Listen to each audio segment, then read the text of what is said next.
Well, hello. Come right in. Oh, George, we've got company.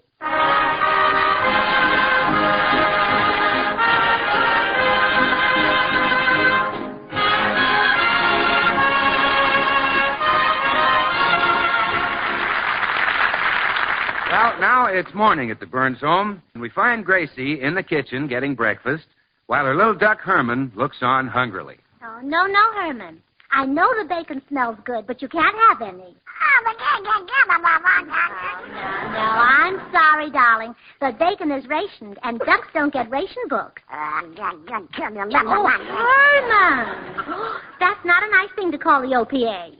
Now, don't get under my feet. I want to empty this hot grease in that tin can so I can take it down to the butcher. What for? Well, because the government needs it to make bombs and bullets. Just think. This bacon grease might make the bullet that gets Hitler. Yes, really. Oh. I hope so, too. And if everyone saves every bit of waste kitchen fat and turns it over to their butcher, we'll have enough ammunition to make the Axis surrender. Oh, Herman, please, not so loud. We mustn't disturb Daddy George. I want him to be in the best of humor when he comes down to breakfast. You see, next Sunday is Easter, and Mama needs a new outfit. So when George comes down, we must be real nice to him. First, we'll greet him with a big hug and kiss. Herman, now you stop that. George happens to be very kissable. I'm sure he's even more kissable than Charles Boyer. Now, you stop laughing. I mean it. Really, he is. Now, stop.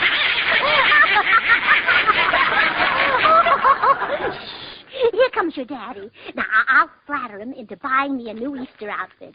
You know what I always say? I can catch more vinegar with flies than you can, sugar. Now, Herman, you run along. Run along. In my Easter bonnet. With all... Breakfast ready? Oh, yes, sweetheart, darling. All ready for my precious husband. Gee, how come all the endearing terms this morning? Well, because I love you, and you're so handsome. Oh, sure.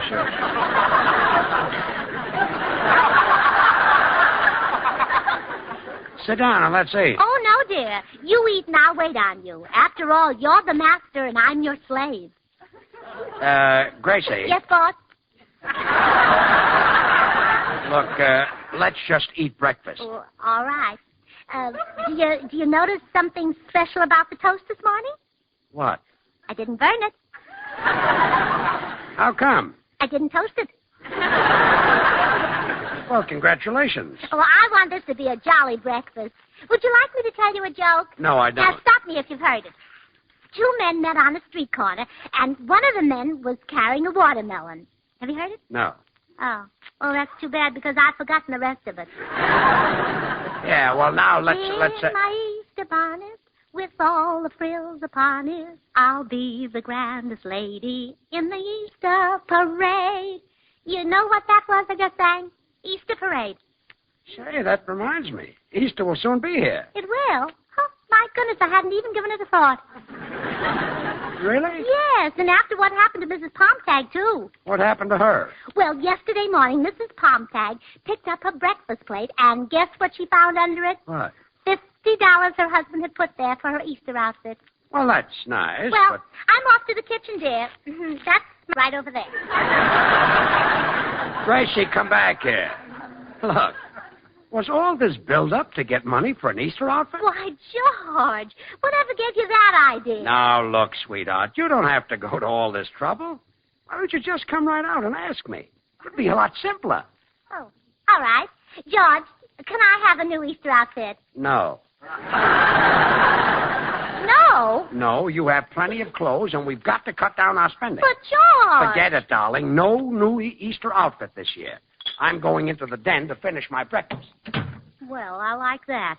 And believe me, George Burns, the next time you ask me to marry you, I'll listen to my mother. Come in. Hi, Gracie. Hello, Bill. Well, gee, why all the gloom? Who you mad at? Men. Oh, for a minute I thought it might concern George. Well, what do you got against men? They're beasts. Mean, hateful, contemptible beasts. That's what men are. Yeah, I agree with you. That's why I go out with women.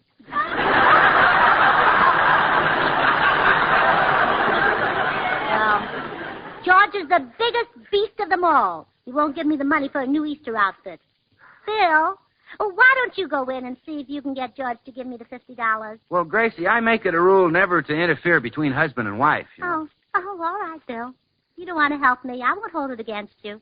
I'll still use Swan soap because I think it's the best soap made, and it gives so much suds. Oh, gee, yes, Gracie. Swan is actually 4 soaps in one. The soap for your hands and face, the soap for bathing the baby, for your dishes, and for your light laundry. 4 swell soaps in one. Yeah, I know. It's just too bad that some people can't be as nice as the soap they sell, that's all. Well, Gracie, I'd like to help you, No, but... no, I don't want you to help me.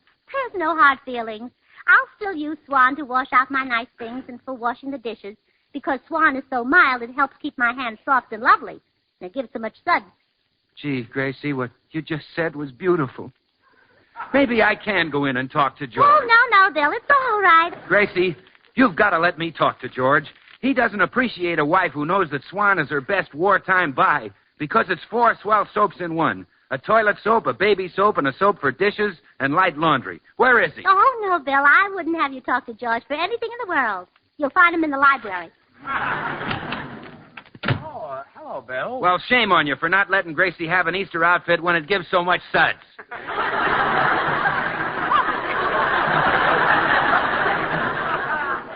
Huh? You heard me. Why don't you give her the money? Now, wait a minute. Hold your horses. I've been thinking it over, and I wanted to have the outfit. But I already put my foot down, and if I give in now, I'll only lose face. Some loss. Very funny. Wait a minute. I've got an idea how Gracie can get the 50, and I still won't have to back down. Yeah, how? You write her a letter. Me? Yeah, so she won't recognize the handwriting, and you enclose this $50 bill. And sign it her Uncle Hubert. Well, has she got an Uncle Hubert? No, but she won't remember. Her family is so big, her mother only knew most of the kids to not do. Oh, well, okay, George, I'll write the letter. And I'm glad you're letting Gracie have the money. A fellow with your talent should be generous. Well, thanks. After all, you have one of the greatest talents in radio. I have? Yeah, and she deserves an Easter outfit.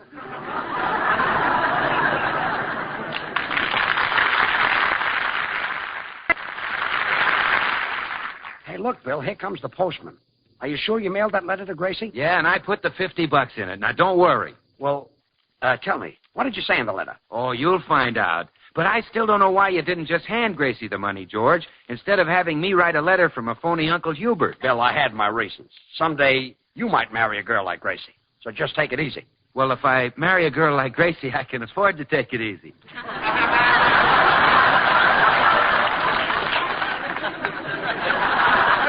You're a very hilarious fellow, Bill. Oh, Gracie! Oh, yes, dear. Did you change your mind about the money? No, I just want you to answer the door. Oh, all right. I'll be your servant. I'll do all the work and get no money. Good afternoon, Mrs. Burns. Hello, Mr. Postman. Oh, I'm so thrilled and excited I can hardly talk. Guess what? What? I got a new muscle. No. Yes, ma'am. I found it on my arm this morning, poking its little head out from between 2 of my old ones. Well, that's nice. You know, I've got so many muscles that I feel guilty every time I get a new one. Seems like I'm the only man in the world who has a C card for muscles. Yes, I guess so. Mrs. Burns, you don't seem to be your usual cheerful self today. Something wrong? Well, yes, Mr. Postman. I need some money and my husband won't give it to me. Oh, we men are such stinkers. Well, here's a letter for you, Mrs. Burns. Oh, thanks. Goodbye, Mr. Postman. Goodbye, Mrs. Burns. And remember, keep smiling. Well,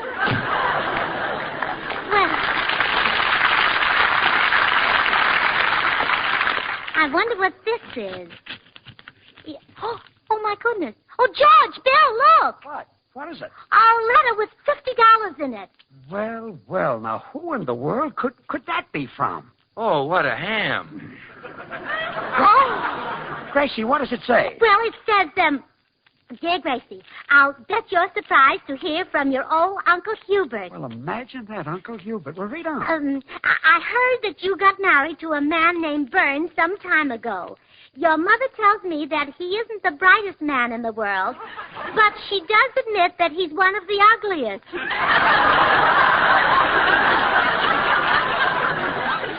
Bill, this Uncle Hubert is not a nice fellow. Oh, I don't know. I kind of like him.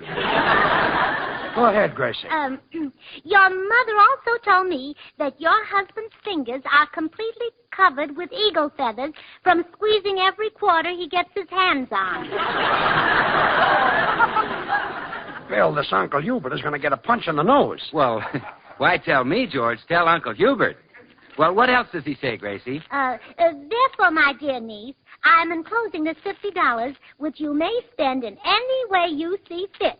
Signed, your loving Uncle Hubert. Well, isn't that wonderful? Yeah. Now, Bill, I'd like to speak to you. Oh, later, George. Goodbye. Bill! Well, how do you like that, George Burns? You can be a mean old miser. My Uncle Hubert will take care of me. He's always been my favorite uncle. Oh, so you know Uncle Hubert? Oh, certainly. He's married to my aunt. They live in a big house in, every summer he spends his vacation and his name is Hubert. You must be quite a character. Oh, yes, and he's worth oodles of money. Why, he could buy and sell you. Well, maybe he couldn't sell you, but he could try. Oh, fine. My Uncle Hubert's a millionaire. That's what he is. Probably a billionaire. He's got hundreds of dollars. Look, Gracie. Well, George, if you'll excuse me, I'll get dressed and go shopping. See, now I'll get a fur coat, maybe 2 fur coats, and Wait a minute. 3 or 4. Wait a minute. You're going to get that with $50? Oh, this 50 is just the start. Uncle Hubert will undoubtedly send me $50 every week. But, Gracie, maybe Uncle Hubert doesn't intend to send you any more money. George, who knows Uncle Hubert better, you or me? Me. I mean, you. Look, Gracie, don't spend more than $50, please. Oh, relax, dear. My goodness, a person would think it was your money. Oh.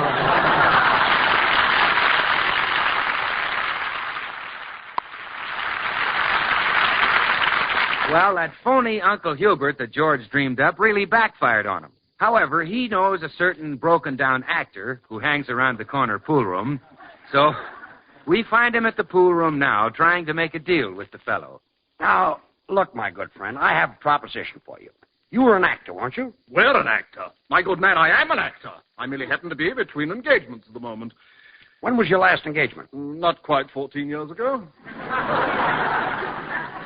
Well, here's my proposition. I am not interested. Begone, oaf. Time flies by on wings of light, and I wouldst a little snooker play. Well, I thought that What care I for the thoughts of fools? Well, okay. I thought you might like to make a little money. Money? Sit down, my charming friend. Sit down. Sit down. Hang up the cue, Joe. Now, here's what I want you to do. Go to my wife and pretend that you're her Uncle Hubert. You haven't anything in the juvenile league, huh? No, not at the moment. Just tell her that you're Uncle Hubert and you've lost all your money. Oh, I see. I'm supposed to be destitute. Yes, an excellent character part. I shall pretend that I'm a bum. Yes.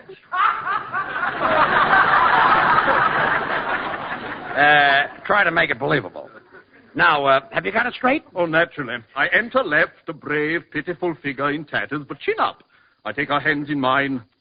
My dear, I say, I am your Uncle Hubert, and I've lost all my money. Fine, fine. And what will she say? Oh, she'll probably say, oh, really?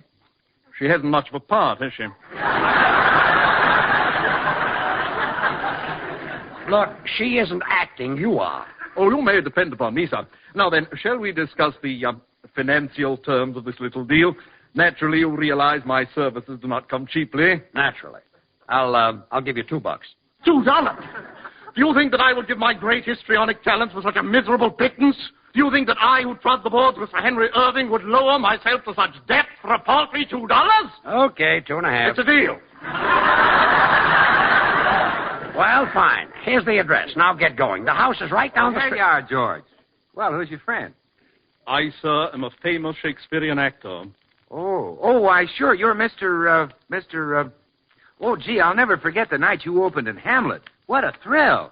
Thank you. Get going, fella, get going. Why, you know, that theater was so jammed I had to stand in line for 2 hours? But it was worth it, wasn't it? Oh, yeah. Worth it? Well, I'll say it was. When I finally got into that washroom, there was Swan, the new white floating store.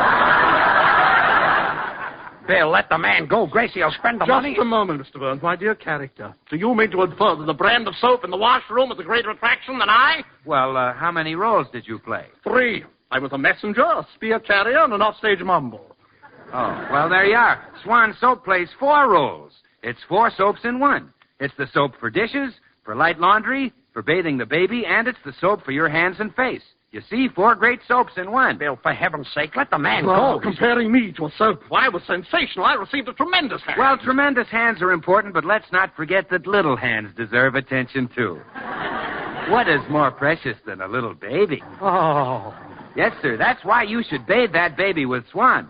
Swan's extra mildness is just what the doctor ordered. And say that same extra mildness makes Swan great for anybody's complexion, anybody's tub or shower. Remember, Swan is purer than finest Castile.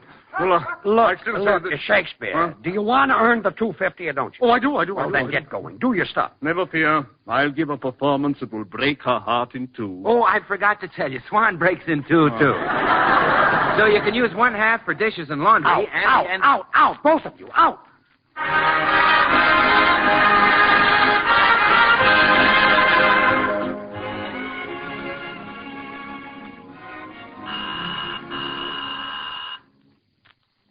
Come in. Greetings, me child. Oh, hello. Who are you? What? Don't you recognize me? No, I never saw you before. I am your Uncle Hubert. Why, Uncle Hubert, of course. I know you anywhere. I am here on a sad mission, my child. Since I wrote to you, my dear niece, I've been buffeted most cruelly by the gods of calamity and mischance. It grieves me to reveal that I am now utterly bereft of pecuniary maintenance. No. Yes. Dreadful, isn't it? Oh, terrible. What does it mean? I am broke. Oh, my goodness. Imagine going through all that just to lose money. Naturally, I will be unable to send you any more. Oh, naturally. Well, you shouldn't even have sent me this $50. Oh, is that the 50 I sent you? Why, yes. Ah, beautiful, isn't it? Beautiful. So green, so crisp, so folding.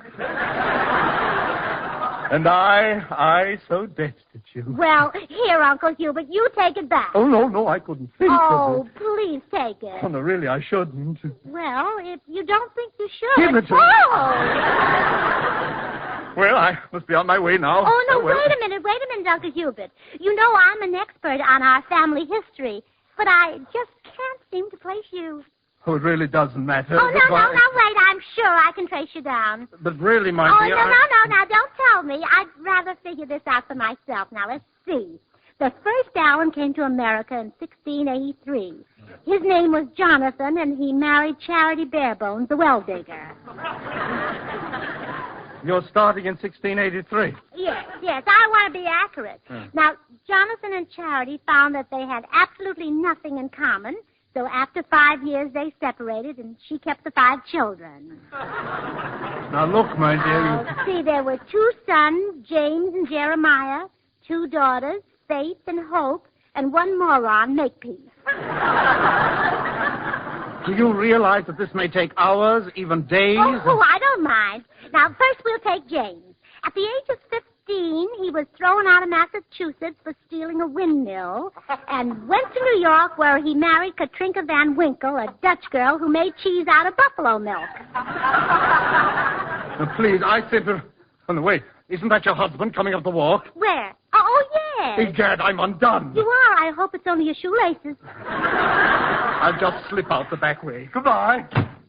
Well, poor Uncle Hubert. I guess he was ashamed to let George see him in his shabby clothes. Hello, dear.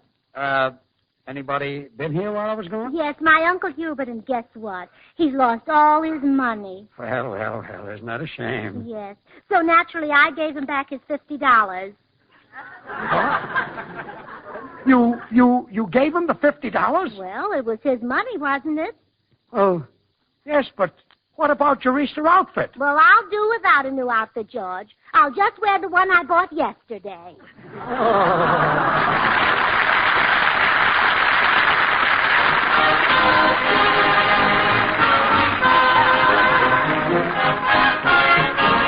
Well, George and Gracie will be right back. Meanwhile, I'd like to explain something.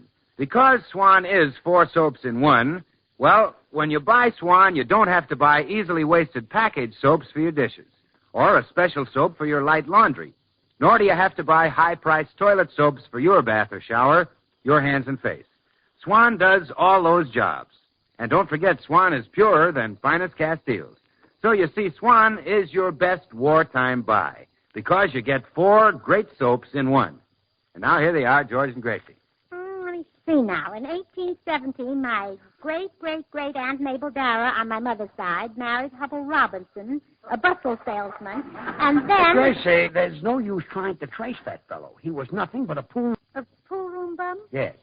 Oh, well, no wonder I couldn't locate him. I was tracing my mother's side of the family. I should have been tracing my father's. Now, in 1863, Good night, all. Jonathan Good. Allen...